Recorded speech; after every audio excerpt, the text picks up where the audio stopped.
Seguir em frente é simples. É o que nós deixamos para trás que é difícil. Essa frase é de Clarice Lispector. E realmente, muitas das vezes, nós paralisamos quando nós ligamos o que vamos viver daqui para frente com o que vivemos para trás. Olá, garbosas e garbosos! Sejam bem-vindos. Aí, como é que tá? Tá aconchegadinho aí, sentadinho na almofada, enroscadinho na cama, no teu sofá. Como você está? No tapete, relaxando? Pois então, vamos conversar um pouquinho sobre essas coisas que acaba tudo nos relacionando com a pessoa de Deus. Bom, o texto que eu quero compartilhar com vocês hoje está no livro de Josué, no capítulo 1, do versículo 1 ao versículo 9. Bastante conhecido. Gente, acho que já falei várias vezes sobre, já ouvi sobre. E assim, é interessante que essa semana, terça-feira, eu estava lendo e aí exatamente eu tive uma outra visão. Sempre quando falei sobre esse texto, sempre foi colocando uma forma de Deus estar dando uma bronca em Josué. Mas por quê? Bom, primeiro vamos saber uma coisa que eu achei bastante interessante. O nome de Josué, na realidade, o nome dele lá, como costumamos dizer, de batismo, né? O nome dele era Oséias. E o significado do nome Oséias é salvação. Não sei por que motivo, se até de repente por uma direção de Deus, Moisés começou a chamar Oséias de Josué, que o significado é o Senhor salva. Coloca assim até um lance interessante. Não é você a salvação, mas é o Senhor através de você que pode fazer grandes coisas. E é muito interessante que tanto Josué quanto Oséias, eles são nomes de origem hebraica. Mas no grego, o nome Josué tem a mesma escrita de Jesus. Bem interessante tudo isso, né? Mas quem era Josué? Josué foi uma figura, um cabra hebreu, que ele viveu lá os últimos, vamos dizer, anos do povo hebreu escravo no Egito. Temos falado tanto disso, né? Interessante. E o que acontece? Ele foi escravo, ele se tornou livre, ele viu a manifestação de Deus de maneira assim grandiosa, como as pragas do Egito, como a forma como o povo saiu. Ele viu o mar vermelho se abrir, viu coluna de fogo, atravessou pelo mar vermelho em seco. Ele viu o rio Jordão se abrir. Ele foi, eu costumo dizer que Josué era um trainee de Moisés. Ele foi uma pessoa basicamente preparado, trabalhado, eu creio que por direção do próprio Deus, ele foi trabalhado para ser o substituto de Moisés. Então ele sabia disso, né? Moisés, nas conversas que tinha com ele, nos ensinamentos, nos momentos de relacionamento com Deus, tudo. Tem um texto que diz que ele era o tempo todo mesmo ali na proximidade. Mas ele também despertou coisas nele muito interessante, como a parte de luta, de guerra. Ele chegou a ser o grande general do povo.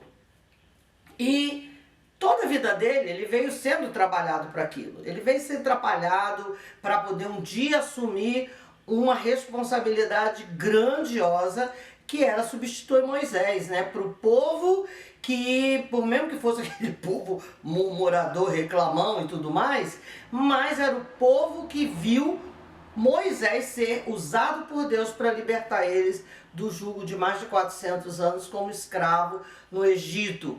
E através de Moisés ele também viu diversas coisas acontecer, viu da rocha sair água, né, onde no momento, no meio de um deserto, Ele viu grandes coisas acontecer. À frente desse diálogo aqui de Deus com ele, que nós estamos já compartilhando, ele fez coisas tremendas. Uma cidade como Jericó, com uma muralha considerada imbatível, ele teve, foi ele que direcionou o exército hebreu para dar aquelas 7 voltas lá, direcionado por Deus, e aí as ruínas da muralha caiu assim, sobrenaturalmente, e aí invadiram e dominaram a cidade de Jericó.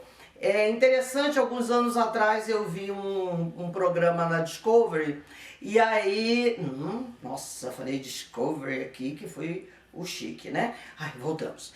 Então, é interessante que nesse matéria que eu vi, eles não estavam falando do homem Josué, de Deus, de um povo, de religião, não. Foi um programa que eles estavam falando sobre será que eu vou conseguir falar a palavra? Estrategistas de guerra, vários nomes. E eu achei muito interessante na época que Josué, ele é considerado até hoje como, nem lembro se o maior ou um dos maiores estrategistas de guerra. Tanto que a visão dele sobre o muro de Jericó não é uma visão espiritual. Eles veem como uma estratégia de guerra, e por isso ele conseguiu derrubar as muralhas. Então, daí a gente vê um resumozinho de quem era Josué. Bom, o que aconteceu aqui? Então, como eu falei para você,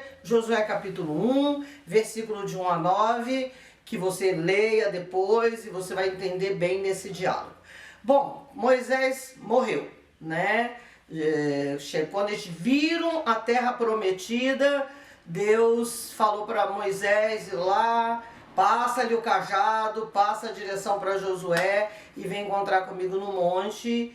E assim se deu, né, o sumiço de Moisés da terra, porque, né, ninguém nunca encontrou o corpo de Moisés. Eu acredito que ele foi arrebatado, mas não estou falando que isso aí é confirmação, isso é a minha visão de pensar. Bom, o que acontece então? De repente, aquele homem que já tinha participado de algumas guerras, já tinha vencido com um exército frágil, porque era um grupo de pessoas que tinha saído de 400 anos de escravidão. Como é que eles tinham alguma habilidade para guerra e já entrado em guerra e vencido de exército forte para a época, muito bem equipado e preparado. Mas no momento em que ele olhou para trás e viu tudo aquilo que ele já tinha visto, vivido, e agora para frente, ele se abalou um pouco. E nesse diálogo, nós vamos observar que é como se ele tivesse inseguro sobre, a partir dali para frente, ele liderar aquele povo. Até porque, quantos anos andando no deserto com aquele povo, murmurando, reclamando, a despeito de coisas grandiosas, até ver alimento caindo do céu, que era a questão do maná, e o povo ainda tendo aqueles tipos de comportamento. Mas aí, Deus fala com ele, no versículo 6, parte A, Deus diz assim: "Sê forte e corajoso". No versículo 7, também na parte A, Deus fala para ele assim: "Tão somente sê forte e muito corajoso". É lógico que durante esse diálogo, Deus diz que vai estar com ele e fala tudo que vai acontecer, o que ele vai conquistar, porque Deus vai estar com ele. Aí o versículo 9, ele encerra da seguinte forma: Deus fala: "Não te mandei eu", não te mandei eu, vamos falar ti, né? Citou aqui, ficou tão estranho, mas é o que está escrito lá na tradução. "Não te mandei eu, ser forte e corajoso, não temas nem te espantes, porque o Senhor teu Deus é contigo por onde quer que andares". O que me faz pensar nesse diálogo? Que eu nem sei por que tantas vezes eu entendi Deus dando um chamado. Vamos, levanta! Você não foi preparado para isso? Não. Terça-feira, quando eu estava lendo esse texto, eu vi mais um momento de um amor, de um carinho de Deus para com a nossa vida, assim como foi com Josué. E assim Deus trata o ser humano. Ele sabe que nós temos os nossos momentos de fraqueza, que por mais que nós tenhamos toda a preparação, mas ele sabe disso. E o que Deus estava falando com Josué naquela hora era para ele ser forte, né? Acredita em tudo que você aprendeu, que você viveu. Esqueça então um pouco toda aquela preparação ali e começa a viver uma nova fase. Amadas, queridos, nós muitas das vezes ficamos parados no meio da preparação e da conquista. Porque tantas coisas acontecem no meio do caminho, tantas coisas mudam no decorrer da vida, que muitas das vezes até algumas coisas que nós nos preparamos tanto, estudamos, ouvimos, lemos, acreditamos, determinamos para frente, num determinado momento algumas coisas já não têm mais talvez tanta importância ou já não se encaixa tanto no momento para se obter e viver a conquista daquilo que nós pensamos. Então, a palavra de Deus diz que Deus, Ele se renova a cada manhã. Deus não muda o seu caráter, Deus não muda os seus princípios, mas Deus se renova. O que algumas pessoas viveram há 20, 30, 50, 100 anos atrás, hoje já tem uma outra visão, outra importância.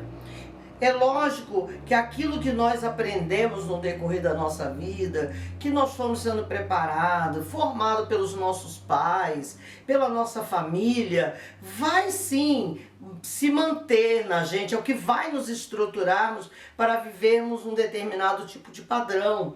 Mas tantas coisas novas acontecem, esse tempo que nós estamos vivendo agora, quem podia imaginar tantas coisas assim tão diferentes que nós temos vivido? Quantas coisas nós tivemos que aprender, reaprender.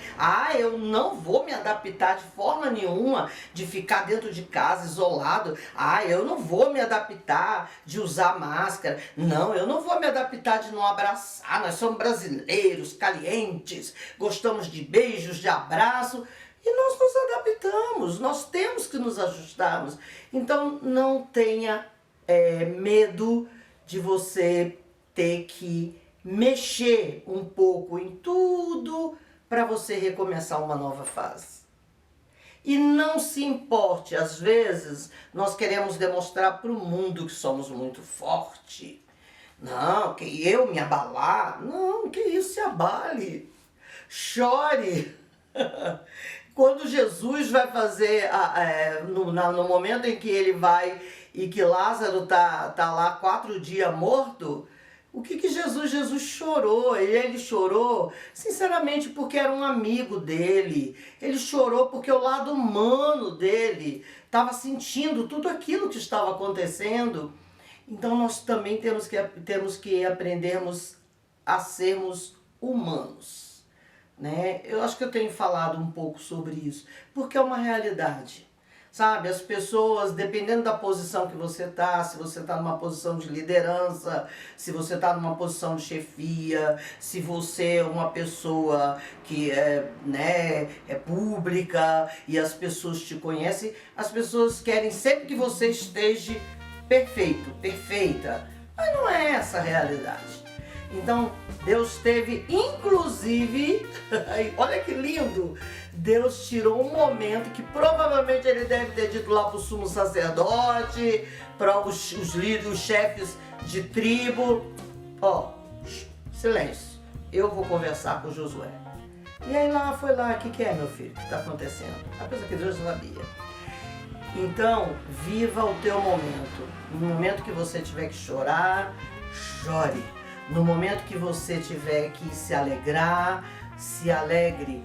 No momento que você tiver que demonstrar as suas emoções, não se preocupe se alguém fizer uma crítica. Você viu? Viu? Tá aliviado? Respirou? Retomou? Reestruturou? Siga em frente. Como diz a frase, o problema são as coisas que deixamos para trás e que muitas das vezes nós não queremos deixar lá atrás, queremos arrastar com a gente. Traga só o que te for suficiente. E eu quero dizer uma coisa para você, tenha um final de semana abençoado, que o Espírito de Deus te abençoe e que você possa ficar tranquilo, porque Deus não vai ficar te culpando. Ele conhece os teus limites e conhece a tua realidade. Então, para você, um beijo carinhoso no coração, cheiro no cangote e um outro cheirinho atrás da tua sobrancelha esquerda, se você conseguir. Beijo no coração.